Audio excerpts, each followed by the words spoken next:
Terima kasih saudara, Anda masih bersama kami dalam Ruang Publik KBR yang dipersembahkan oleh Direktorat Jenderal Pajak Kementerian Keuangan Republik Indonesia.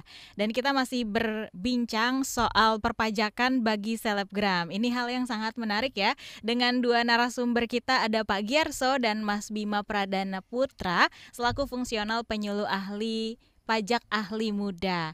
Dan mengingatkan kembali Anda yang ingin menelpon kami bisa di nomor 0800 245 7893 atau melalui YouTube kami Berita KBR. Anda bisa meninggalkan pertanyaan atau komentar di sana. Nah, kita balik lagi ke perpajakan ya, pengaturan tentang natura atau kenikmatan tadi nih Mas Biem. Kalau pengaturan mengenai imbalan yang berupa natura atau kenikmatan ini kan cukup besar ya terjadi perubahannya. Apakah seluruh jenis natura atau kenikmatan ini menjadi objek pajak atau ada yang dapat pengecualian nih? Silakan. Baik, Pak Mbak Gi. Deborah. Tadi sudah sampaikan oleh Mas Bima ya, Mbak Deborah. Jadi untuk natura dan kenikmatan tadi diterima oleh selebgram itu sekarang merupakan objek pajak atau merupakan objek pajak penghasilan seperti itu. Baik, mungkin perlu kita lihat dulu bagaimana aturan lama, aturan barunya seperti apa. Untuk aturan lama ya, kalau yang dulu bahwa natura dan kenikmatan itu bukan merupakan objek pajak. Jadi bukan penghasilan bagi yang menerima. Oke. Bagi yang menerima. Jadi kalau dulu selebgram menerima natura kenikmatan itu bukan objek penghasilan, itu pajak. dulu. Tapi sekarang ya selebgram menerima natura kenikmatan dari pemberi kerja atau mungkin pihak-pihak lain, itu merupakan penghasilan bagi dia. Untuk yang sebelumnya tadi, natura kenikmatan bukan merupakan objek pajak, tetapi ada pengecualian untuk natura kenikmatan yang diterima dari bukan wajib pajak ataupun dari wajib pajak yang dikenai PPh bersifat final. Nah, untuk yang aturan baru nih Mbak Deborah ya, bahwa natura dan kenikmatan itu semuanya merupakan objek pajak. Jadi tadi kalau selebgram menerima natura kenikmatan itu merupakan objek pajak, dia harus menghitung sendiri pajaknya di akhir tahun seperti itu. Lah, tetapi di sini memang ada pengecualian. Ya, jadi tidak semua kemudian merupakan objek pajak. Rupanya pengecualian ini juga banyak ya. Seperti penyediaan makanan minum di perusahaan. Mungkin tadi saya di sini disuguhi kopi ya. Iya. Ada minum juga, mungkin ada snack juga, dan ini mungkin kan untuk seluruh pegawai sebenarnya ya. Ini termasuk yang dikecualikan. Tidak dihitung ya. Iya, jadi misalnya Mbak Deborah makan di kantor ya terkait acara tertentu, lah itu bukan berarti terus Mbak Deborah merupakan objek pajak terus kemudian dipotong PPh pasal 21. Itu tidak, masih ada kemudahan lah seperti itu ya. Oke.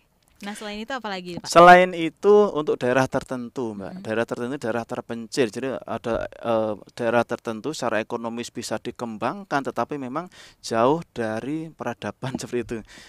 Untuk prasarana ekonomi, prasarana angkutan itu masih sangat minim sehingga perlukan istilahnya fasilitas khusus. Jadi kalau natura kenikmatan di daerah itu yang diterima oleh pegawai di sana itu pun juga dikecualikan.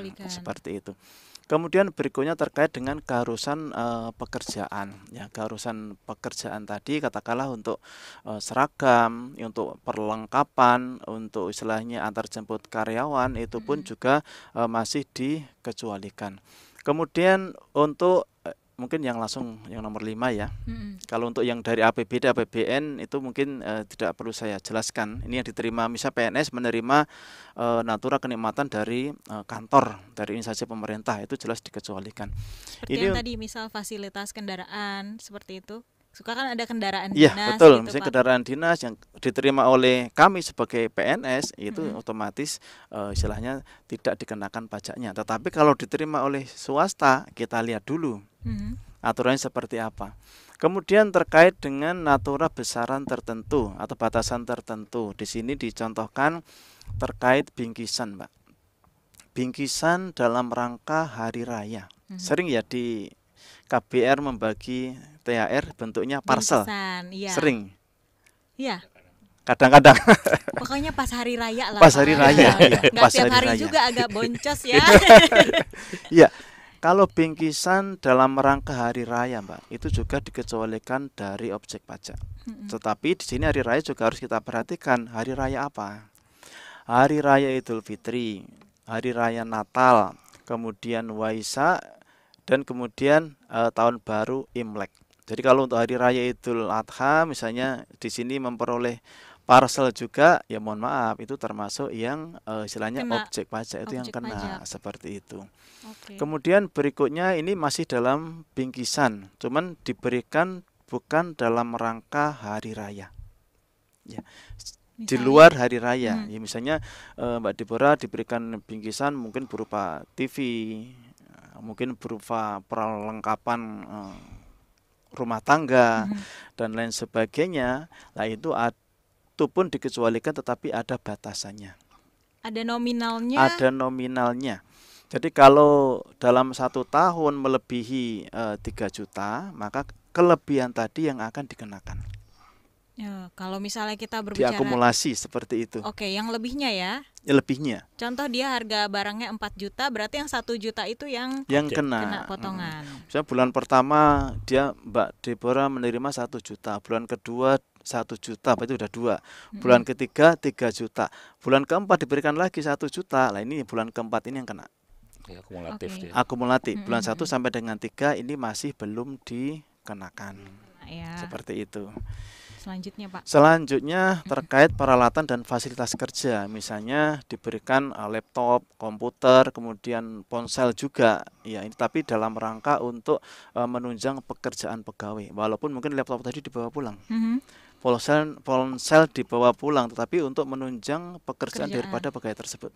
Ini harus dibuktikan benar-benar, istilahnya seperti itu. Iya. Takutnya ya laptop segala macam, tapi digunakan untuk yang lain kayak gitu. Ini itu pun yang juga ini ya pengecualian pengecualian, juga ya Pak Ji. Iya, pengecualian. Kemudian berikutnya fasilitas kesehatan dan pengobatan. Ya, ini mungkin banyak yang bertanya, apakah seluruh fasilitas kesehatan? Rupanya kalau kita lihat di sini tidak semua, Mbak.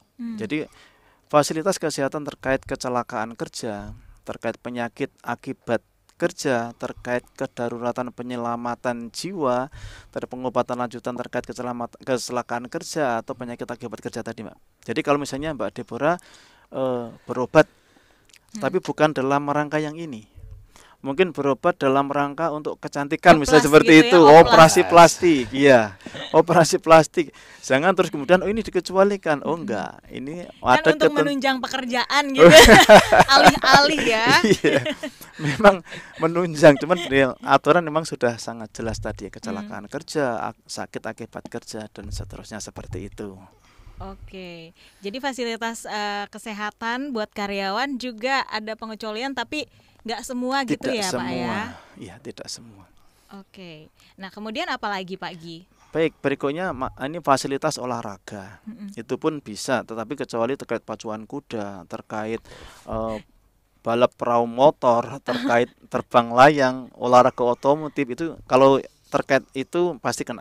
Tetapi untuk selain itu dikecualikan, tetapi ada batas maksimalnya juga. Ya, misalnya salirna olahraga untuk tenis di kantor, katakanlah seperti itu, mungkin bisa dihitung istilahnya berapa per pegawai tadi berapa. Jadi kalau melebihi 1,5 juta per pegawai per tahun pajak, selisihnya tadi yang akan dikenakan pajak. Tapi kalau masih 1,5 atau 1,5 ke bawah, itu masih dikecualikan, Mbak. Jadi masih ada fasilitas olahraga seperti itu. Ini yang tadi disebutkan oleh Pak Gi, ini olahraga-olahraga yang cukup pricey ya. Golf, pacuan kuda, betul, para layang gitu ya. Kalau golf, pacuan kuda, para layang, otomotif itu jelas itu merupakan objek pajak. Misalnya Mbak Deborah dapat dari KBR fasilitas keanggotaan golf, misalnya seperti itu kena kalau seperti itu. Oke, tapi kalau misalnya keanggotaannya ini di bawah 1,5 juta tetap kena juga Pak?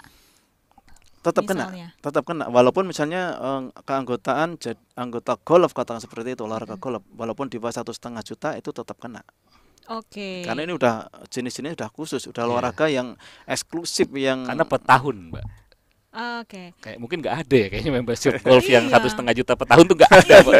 Alatnya aja berapa gitu ya. Belum sewa-sewa ini Iya, itu ya. betul. Oh, kalau misalnya tenis kan juga olahraga istilahnya kayak keren gitu ya. Iya. Itu gimana? Nggak kena ya? Sejauh ini tenis aman sih. Iya, Iya. tenis tidak termasuk yang di istilahnya yang dieksklusifkan seperti itu. Jadi masih boleh, tapi tadi syaratnya masih 1,5 di bawah juta 1,5 juta seperti itu. Per pegawai per tahun. Oke, per tahun. Wah, ini sebenarnya kayak bikin pusing ya kalau misalnya berbicara tentang pajak, tapi untungnya Mas Bima dan juga Pak Gi ini menjelaskan dengan detail ya tentang pajak-pajak apa saja sih yang merupakan pengecualian dari si natura atau kenikmatan ini. Nah, selanjutnya apalagi nih Pak Gi? Ada hal-hal yang merupakan pengecualian lagi? Sebenarnya masih ada beberapa, Mbak, yang dikecualikan, misalnya terkait mes, itu kan untuk komunal ya, untuk bersama-sama itu Ya. istilahnya juga dikecualikan. Kemudian untuk yang misalnya Mbak Deborah diberikan fasilitas menempati apartemen, itu pun juga dikecualikan, tetapi dengan syarat tidak melebihi 2 juta seperti itu per tahun, bulan. per bulan, Per bulan maksudnya ya. per bulan, Kayak apartemen 2 juta per bulan. per bulan. Iya. Kos-kosan aja udah 2 juta ya per bulan. Iya. Tapi nanti objeknya hanya atas lebihnya aja, Mbak. Itu kayak PTKP-nya tadi lah Iya. gitu.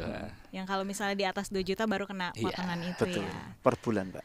Oke. Nah, baik Pak Gi dan juga Mas Bima, kita harus jeda iklan Iya, terlebih siap. dahulu. Nah, kita akan kulik lagi nih tentang perpajakan khususnya buat selebgram ya. Saudara, kita akan kembali lagi, dan jika Anda ingin menelpon kami di nomor bebas pulsa, dapat menghubungi di nomor 0800 245 7893 atau bisa juga meninggalkan pertanyaan di YouTube Berita KBR.